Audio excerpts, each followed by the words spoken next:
Hi, xin chào các bạn, và như vậy là chúng tôi đang có mặt trong hiệu sách và tôi đang chuẩn bị mua một cuốn sách rất là thú vị có tên là Treasure Island. Các bạn nếu có ghé tiệm sách này thì nhớ mua cuốn này nhá, đảm bảo cho các bạn rất hay nhá. Đó, mình có thể thấy cô giáo cũng đang mua đó. Đó các bạn, tiếp tục theo dõi các bạn ơi. You will hear a number of different recordings, and you will have to answer questions on what you hear. There will be time for you to read the instructions and questions, and you will have a chance to check your work. All the recordings will be played once only. The test is in 4 sections. At the end of the test, you will be given 10 minutes to transfer your answers to an answer sheet. Now turn to section 1.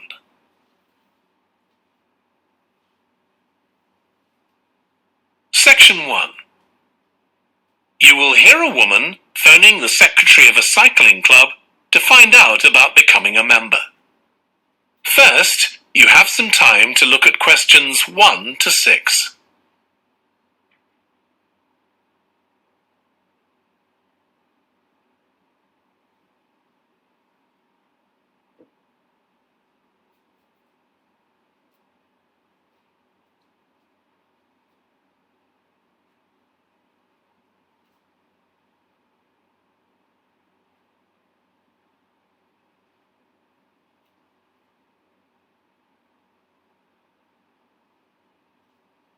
You will see that there is an example that has been done for you.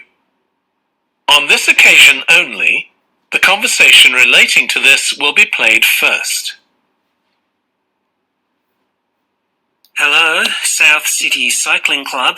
Oh, hi. I want to find out about joining the club. Right, I can help you there. I'm the club secretary and my name's Jim Hunter. Oh, hi, Jim. The club secretary's name is Jim Hunter, so Hunter has been written in the space. Now we shall begin. You should answer the questions as you listen, because you will not hear the recording a second time. Listen carefully and answer questions 1 to 6. Hello, South City Cycling Club. Oh, hi. I want to find out about joining the club. Right, I can help you there. I'm the club secretary and my name's Jim Hunter. Oh, hi, Jim. So, are you interested in membership for yourself? That's right. Okay, well, there are basically 2 types of adult membership. If you're pretty serious about cycling, there's the full membership.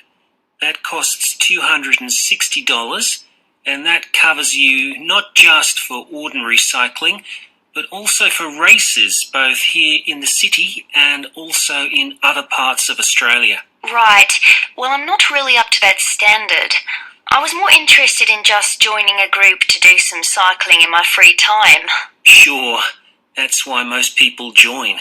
So in that case, you'd be better with the recreational membership. That's $108 if you're over 19 and $95 if you're under. I'm 25. Okay, it's paid quarterly and you can upgrade it later to the full membership if you want to, of course. Now, both types of membership include the club fee of $20. They also provide insurance in case you have an accident, though we hope you won't need that, of course. No. Okay. Well, I'll go with the recreational membership, I think. And that allows me to join in the club activities and so on? That's right. And once you're a member of the club, you're also permitted to wear our kit when you're out cycling.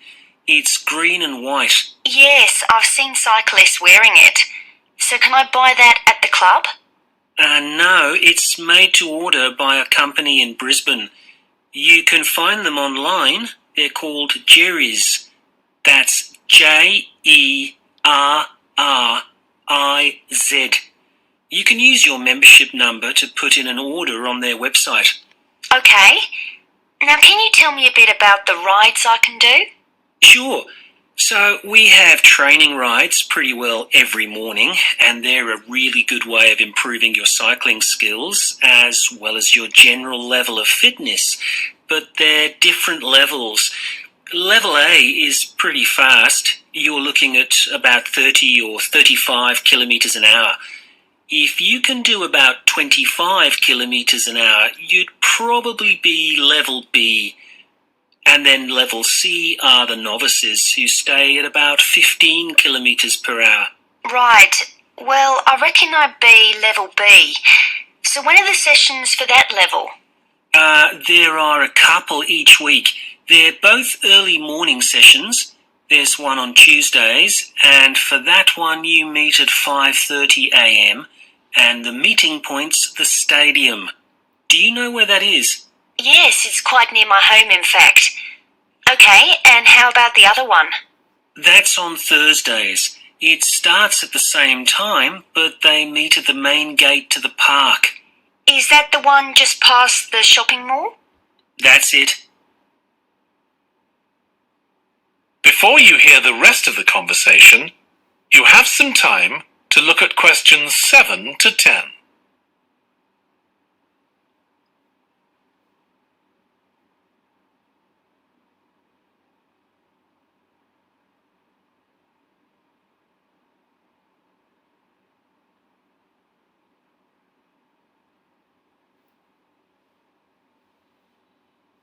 Now listen and answer questions 7 to 10. So how long are the rides? They're about an hour and a half, so if you have a job, it's easy to fit in before you go to work. And the members often go somewhere for coffee afterwards, so it's quite a social event. Okay, that sounds good. I've only just moved to the city, so I don't actually know many people yet. Well, it's a great way to meet people. And does each ride have a leader? Sometimes, but not always. But you don't really need one. The group members on the ride support one another anyway. How would we know where to go? If you check the club website, you'll see that the route for each ride is clearly marked. So you can just print that out and take it along with you. It's similar from one week to another, but it's not always exactly the same. And what do I need to bring? Well, bring a bottle of water and your phone. You shouldn't use it while you're cycling, but have it with you. Right. And in winter, it's well before sunrise when we set out, so you need to make sure your bike's got lights. That's okay. Well, thanks, Jim. I'd definitely like to join. So what's the best way of going about it? You can... That is the end of section 1. You now have half a minute to check your answers.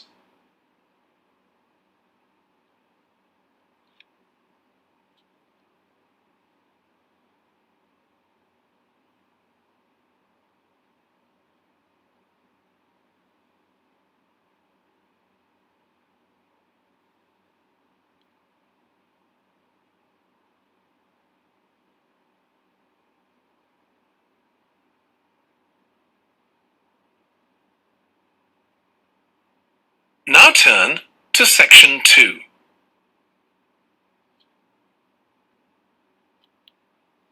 Section 2. You will hear a manager in a company talking to employees about volunteering for charity work. First, you have some time to look at questions 11 to 16.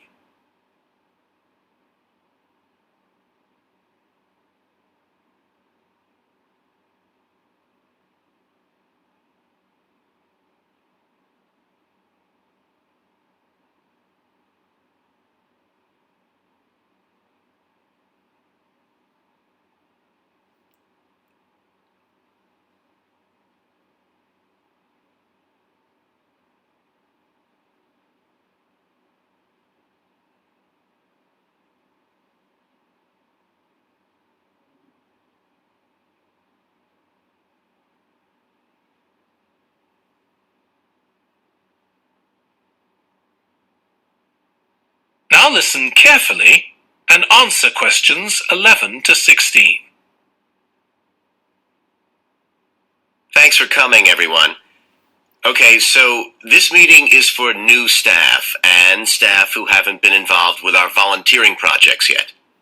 So basically, the idea is that we allow staff to give up some of their work time to help on various charity projects to benefit the local community. We've been doing this for the last 5 years, and it's been very successful. Participating doesn't necessarily involve a huge time commitment. The company will pay for 8 hours of your time. That can be used over 1 or 2 days all at once, or spread over several months throughout the year. There are some staff who enjoy volunteering so much, they also give up their own free time for a couple of hours every week. It's completely up to you. Obviously, many people will have family commitments and aren't as available as other members of staff. Feedback from staff has been overwhelmingly positive. Because they felt they were doing something really useful, nearly everyone agreed that volunteering made them feel more motivated at work. They also liked building relationships with the people in the local community and felt valued by them. 1 or 2 people also said it was a good thing to have on their CVs. One particularly successful project last year was the Get Working project. This was aimed at helping unemployed people in the area get back to work. Our staff were able to help them improve their telephone skills, such as writing down messages and speaking with confidence to potential customers, which they had found quite difficult. This is something many employers look for in job applicants, and something we all do without even thinking about every day at work. We've got an exciting new project starting this year. Up until now, we've mainly focused on projects to do with education and training. And we'll continue with our reading project in schools and our work with local charities. But we've also agreed to help out on a conservation project in Redfern Park. So if any of you fancy being outside and getting your hands dirty, this is the project for you. I also wanted to mention the annual Digital Inclusion Day, which is coming up next month. The aim of this is to help older people keep up with technology. And this year, instead of hosting the event in our own training facility, we're using the ICT suite at Hill College, as it can hold far more people. We've invited over 60 people from the Silver Age Community Center to take part, so we'll need a lot of volunteers to help with this event. If you're interested in taking part, please go to the volunteering section of our website and complete the relevant form. We won't be providing any training for this, but you'll be paired with an experienced volunteer if you've never done it before. By the way, don't forget to tell your manager about any volunteering activities you decide to do. Before you hear the rest of the talk, you have some time to look at questions 17 to 20.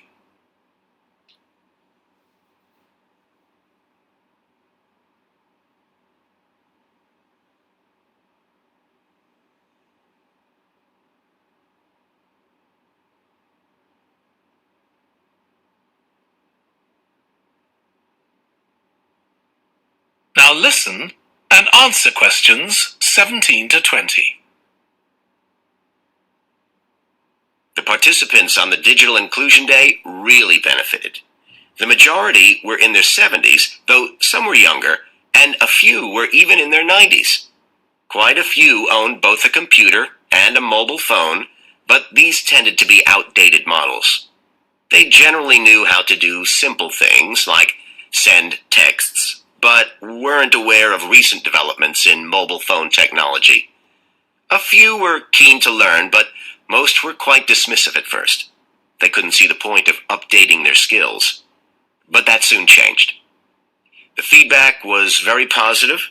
The really encouraging thing was that participants all said they felt much more confident about using social media to keep in touch with their grandchildren, who prefer this form of communication to phoning or sending emails.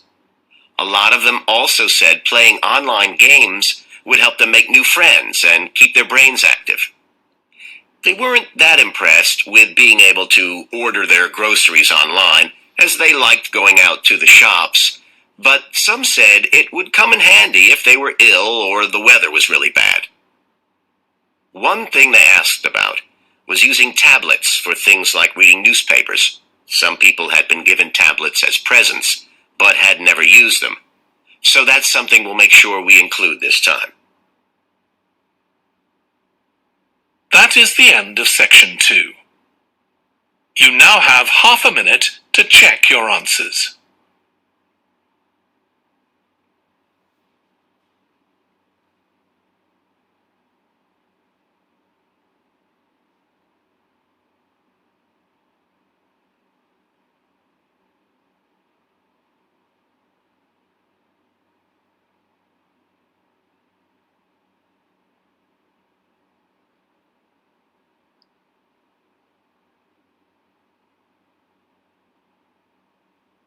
Now turn to section 3.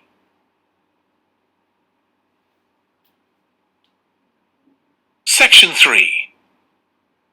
You will hear a student called Russ consulting his tutor about a presentation he is preparing on nanotechnology, the study of materials on an extremely small scale. First, you have some time to look at questions 21 to 25.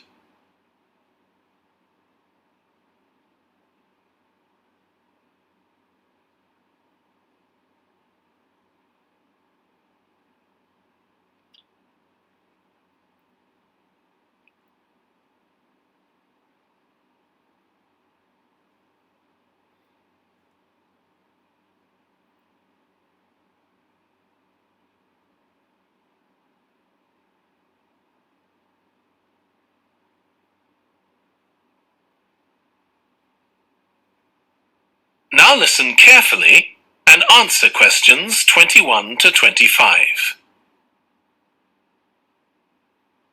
Come in, Russ. Thank you. Now, you wanted to consult me about your class presentation on nanotechnology. You were due to give it next week, aren't you? That's right, and I'm really struggling. I chose the topic because I didn't know much about it and wanted to learn more, but now I've read so much about it, in a way there's too much to say. I could talk for much longer than the 20 minutes I've been allocated. Should I assume the other students don't know much and give them a kind of general introduction, or should I try and make them share my fascination with a particular aspect? You could do either, but you'll need to have it clear in your own mind. Then I think I'll give an overview.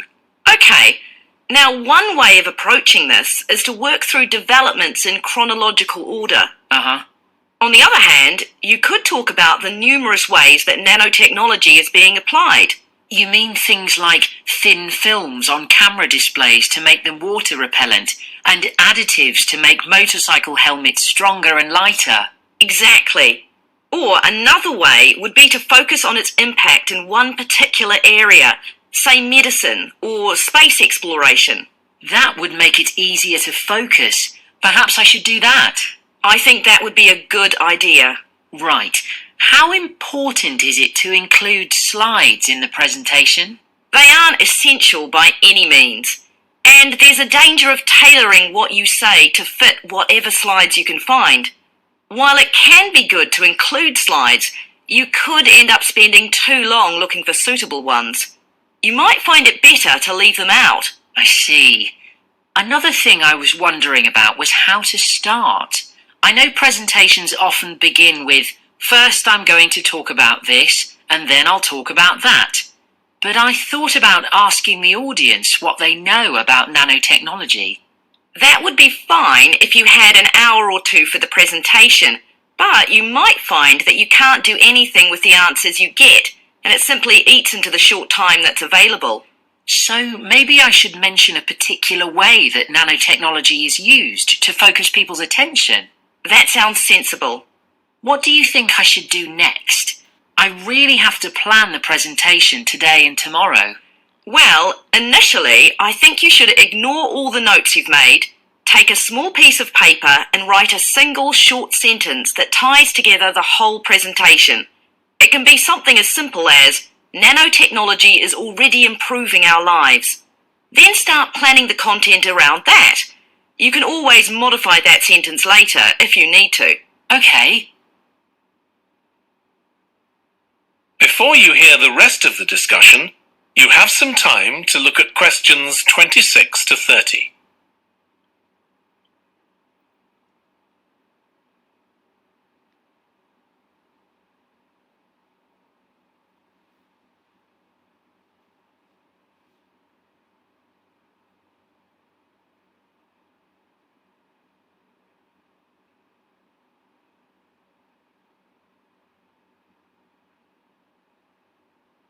Now listen and answer questions 26 to 30.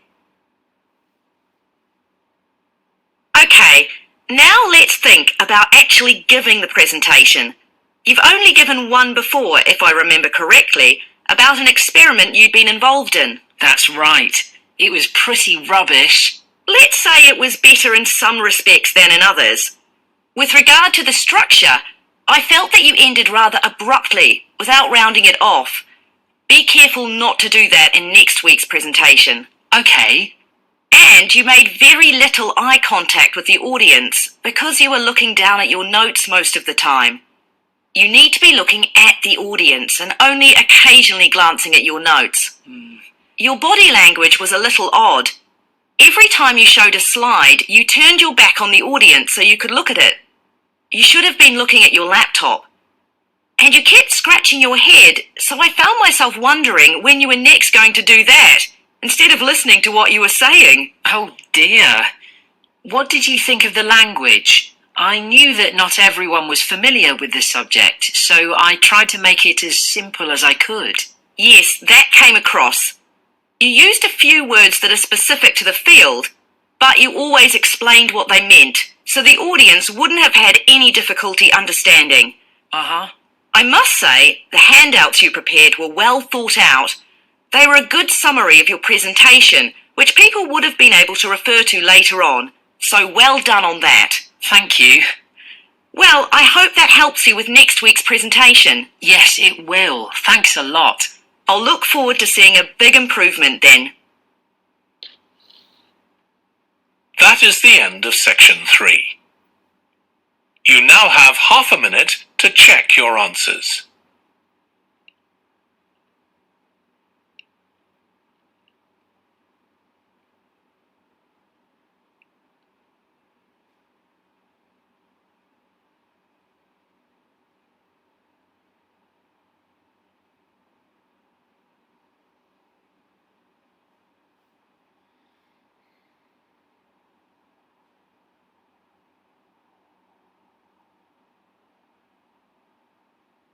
Now turn to section 4.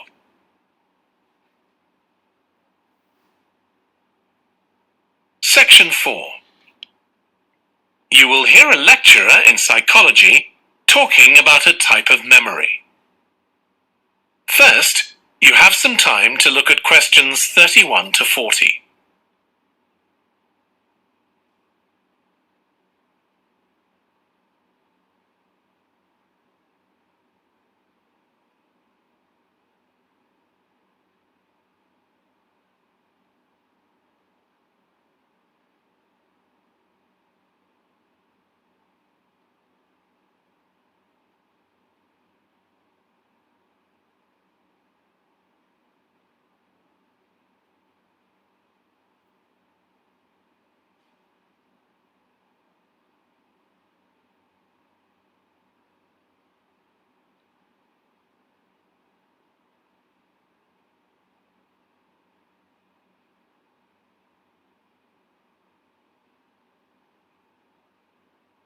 Now listen carefully and answer questions 31 to 40. Today, we'll be continuing the series of lectures on memory by focusing on what is called episodic memory and what can happen if this is not working properly. Episodic memory refers to the memory of an event or episode. Episodic memories allow us to mentally travel back in time to an event from the past. Episodic memories include various details about these events. For example, when an event happened and other information such as the location. To help understand this concept, try to remember the last time you ate dinner at a restaurant. The ability to remember where you ate, who you were with, and the items you ordered are all features of an episodic memory.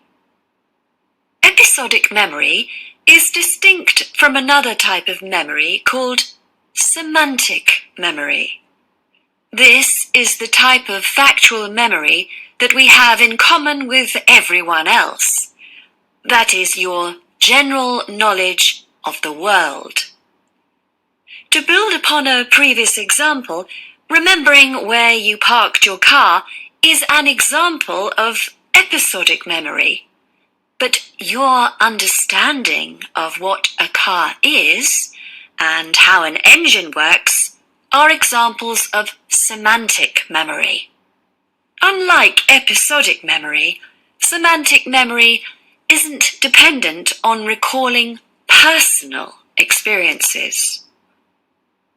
Episodic memory can be thought of as a process with several different steps of memory processing, encoding, consolidation, and retrieval.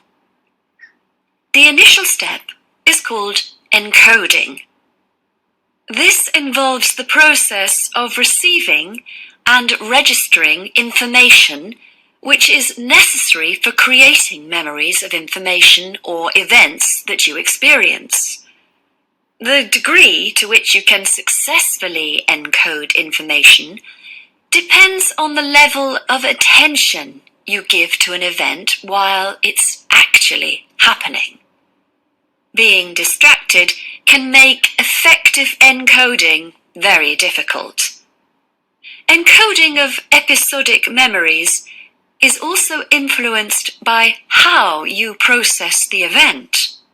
For example, if you were introduced to someone called Charlie, you might make the connection that your uncle has the same name. Future recollection of Charlie's name is much easier if you have a strategy to help you encode it. Memory consolidation, the next step in forming an episodic memory, is the process by which memories of encoded information are strengthened, stabilized, and stored to facilitate later retrieval. Consolidation is most effective when the information being stored can be linked to an existing network of information. Consolidation makes it possible for you to store memories for later retrieval indefinitely. Forming strong memories depends on the frequency with which you try to retrieve them. Memories can fade or become harder to retrieve if they aren't used very often. The last step in forming episodic memories is called retrieval, which is the conscious recollection of encoded information. Retrieving information from episodic memory depends upon semantic, olfactory, auditory, and visual factors. These help episodic memory retrieval by acting as a prompt. For example, when recalling where you parked your car, you may use the color of a sign close to where you parked. You actually have to mentally travel back to the moment you parked.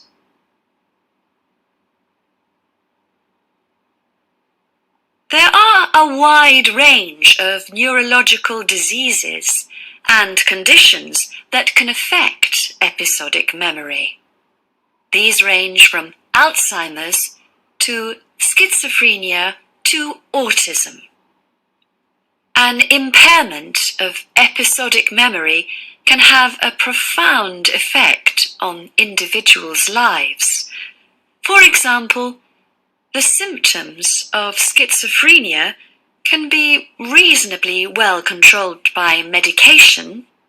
However, patients' episodic memory may still be impaired, and so they are often unable to return to university or work. Recent studies have shown that computer-assisted games designed to keep the brain active can help improve their episodic memory.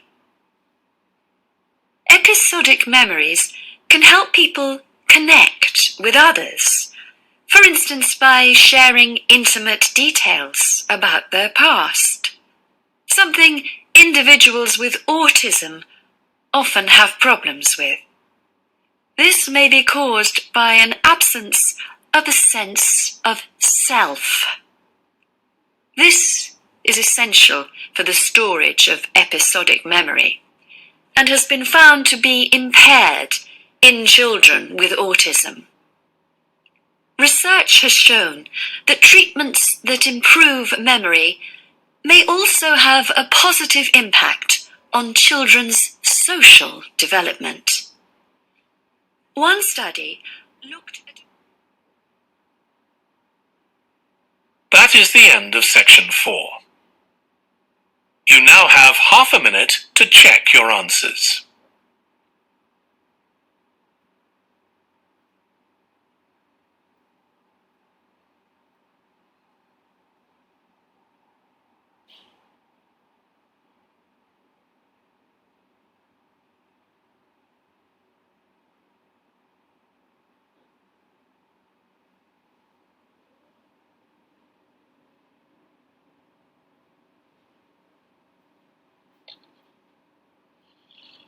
That is the end of the listening test.